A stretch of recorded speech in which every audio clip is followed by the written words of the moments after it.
Hey everyone, Mr. Newman here. Today we're going to learn about functions, and I'm going to start with an illustration that's going to give you an idea of how functions work. And I always want you to come back to this illustration if you're ever trying to figure out a new situation with functions.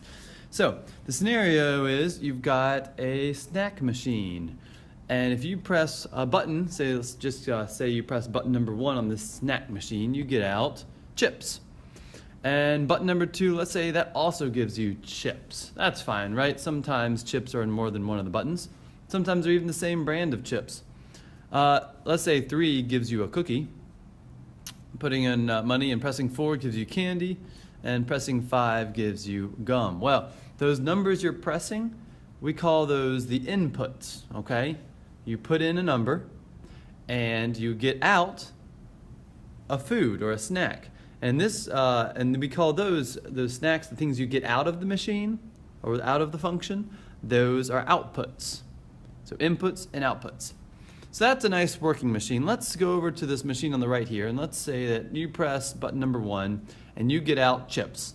But someone comes up behind you and presses button number 1 and they get out candy. Let's say you press button number 2, that's gum, but someone behind you presses button number 2. Does the same thing, and they get out a cookie.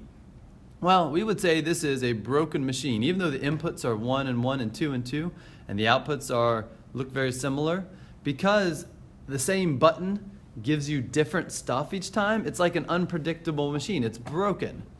And we've got a name for this. First of all, the one on the left, the one that works, that's called a function.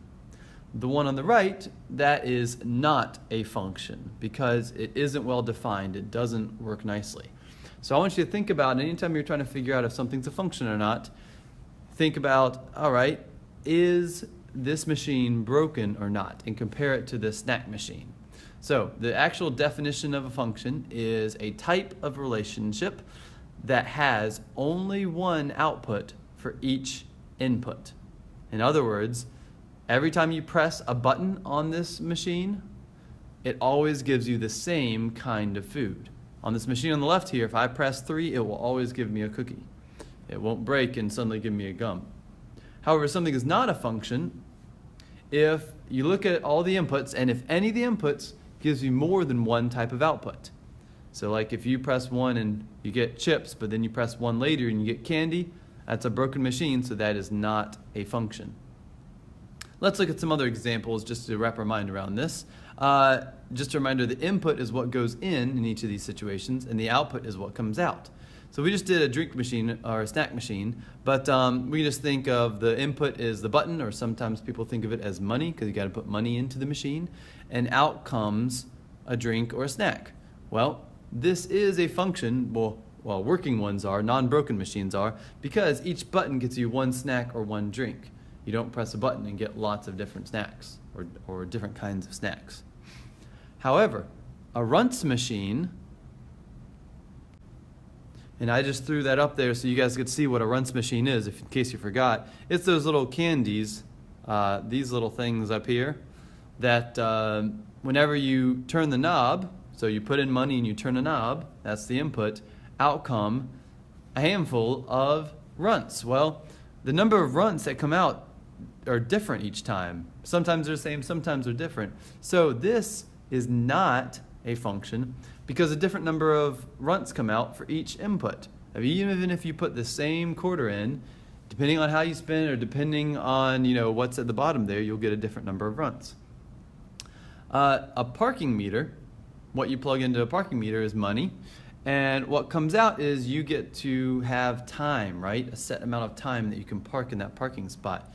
So is this a function? This is because, for example, let's say this one parking meter if you put in a quarter, you always get out 15 minutes. If you put in 2 quarters, you get out 30 minutes, but that's a different input and a different output. Put in 3 quarters, you get 45 minutes. But every time you put in 3 quarters, you're always going to get 45 minutes. So this a parking meter is a function. The last one, a slot machine, you always put in money, but sometimes you get the jackpot, and sometimes, usually, you get no money, right? And sometimes you get things all in between. So this is not a function because the same input, you always put in the same amount of money and always pull the lever, gives you different outputs every time you do it. All right, let's talk about functions in math now. So functions in math, what we do is we put in a number, the input's a number, and do something like this, and out comes a number. All right. So for example, I might plug in 3 into a function, and I'll get out 5. I might plug in 4 into this same function, and I would get out a 6. I might plug in a 1, and I'd get out a 3. And I might plug in a 6, and I would get out an 8. Well, the way we write this in mathematics is we say f of and put parentheses after the f. Notice this is not multiplication. I'm going to say this again in class and say this again later in the video. This is not multiplication. This is the one case where in math it looks like something else, but it's not, okay? So we say f of a number, for example 3, f of 3 equals 5. The input is what goes inside the parentheses. The output is the whole thing outside the parentheses or on the other side of the equal sign. So f of 4 equals 6 in this case. F of 1 equals 3. F of 6 equals 8. Mathematicians write it this way just because it's faster than drawing a function machine every time. If drawing a function machine every time was faster, I think that's what we'd be doing. But think of this as your input and your output with this notation. Now, notice, I'm going to write this and I want you to write it too. This is not multiplication. It is not f times 3 or f times 4, okay? It's f of 3 and f of 4. This is a whole new thing that we're using here that's not multiplication, okay? And this especially gets tricky in algebra because we have a lot of times where we just put a number next to parentheses and that means multiplication, but you have to know in context, are we talking about a function or are we talking about something that is actually multiplication?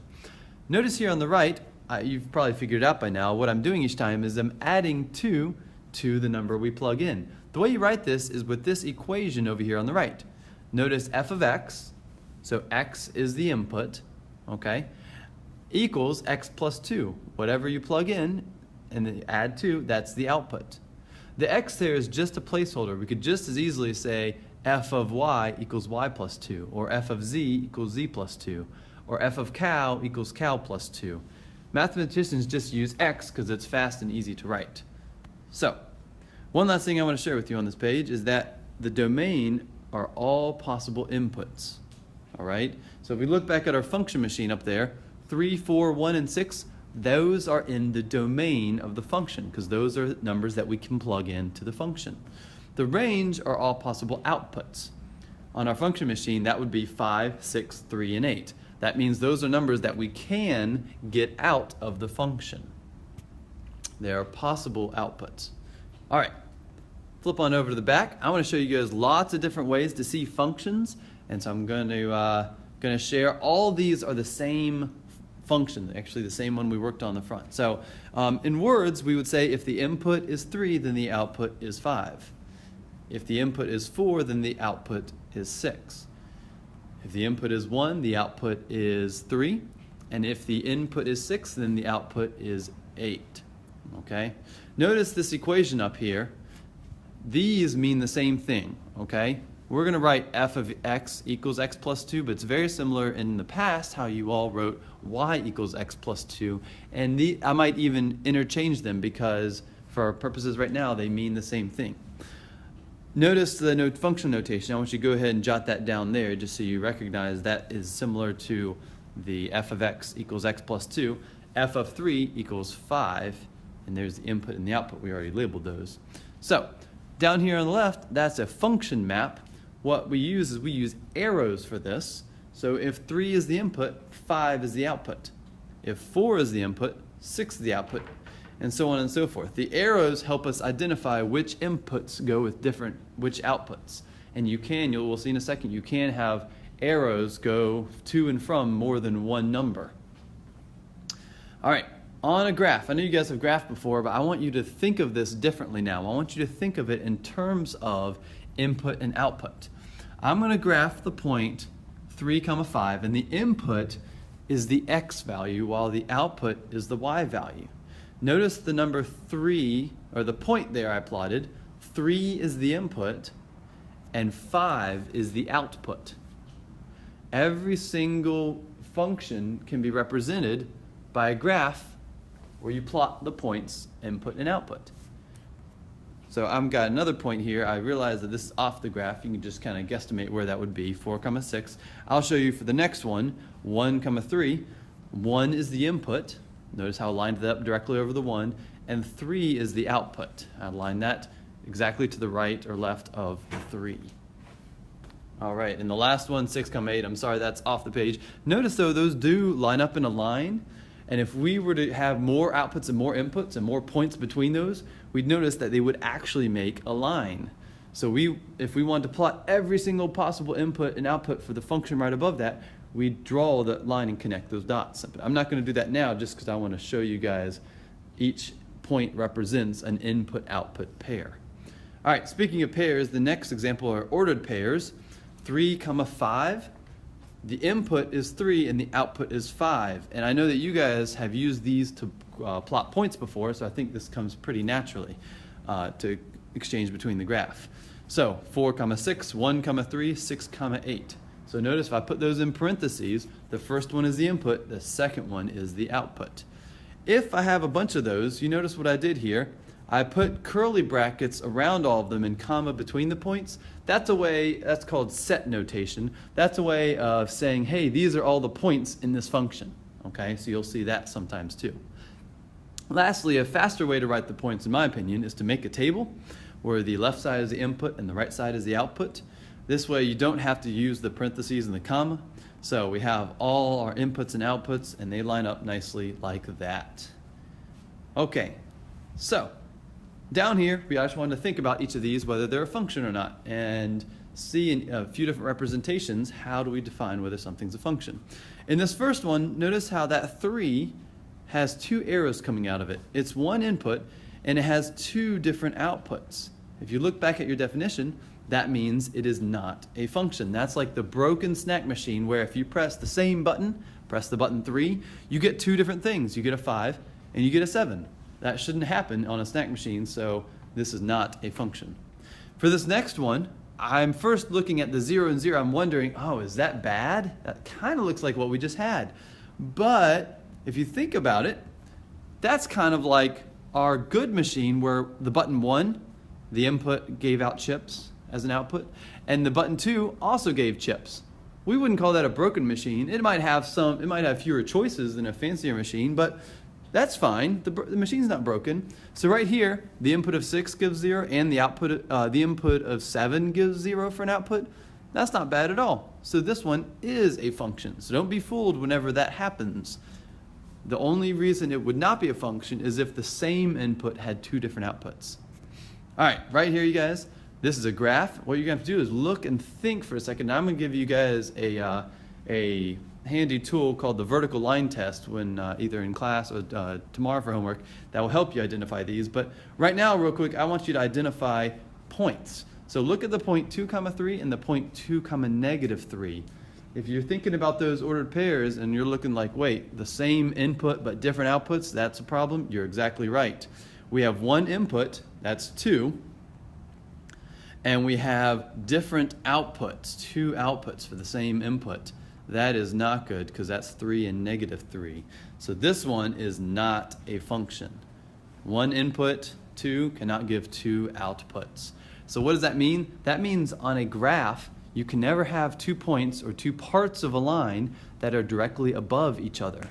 If they are directly exactly above each other, that means that they have the same input but different outputs. All right, last one here. I'm looking at these, and they all look kind of the same, right? 2 going to 1 arrow, 2 going to 1, 2 going to 1. So -3 and 3 are both going to the number 1. Is that bad? Well, let's think of it in terms of our snack machine here. You've got 1, press 1, it goes to chips, and press 2, it goes to chips. Nope, that's perfectly fine. That's a working machine. So that is a function. All right, last thing I want to do is I want to label the domains and ranges because we didn't talk about that through this video. So first of all, the domains I'm going to circle in blue and the ranges I'm going to circle in red. Remember, those are all possible inputs and then all possible outputs. So on that first one, or in the first function, the domain is 0, 2, 4, 6, 7, and 8. And the range is 7, 10, 5, 0, and 3. On that function on the right there, the domain is 0, 1, -1, 2, -2, 3, and -3. And the range is -2, -1, 0, and 1. Back up here real quick. The domain, I'll go through here, is there, there, there, and there. It's also, I'm going to mark it here, it's 1, 2, 3, and 4. You see me marking those. You don't have to butcher your paper like this if you don't want to, as long as you recognize where the domains and ranges are. And the ranges here, I'm marking these now, are all of these values, okay? So we'll talk about how to find those in equations another day, but for now, this is a long enough video. I hope you got something out of it. Thank you very much for watching.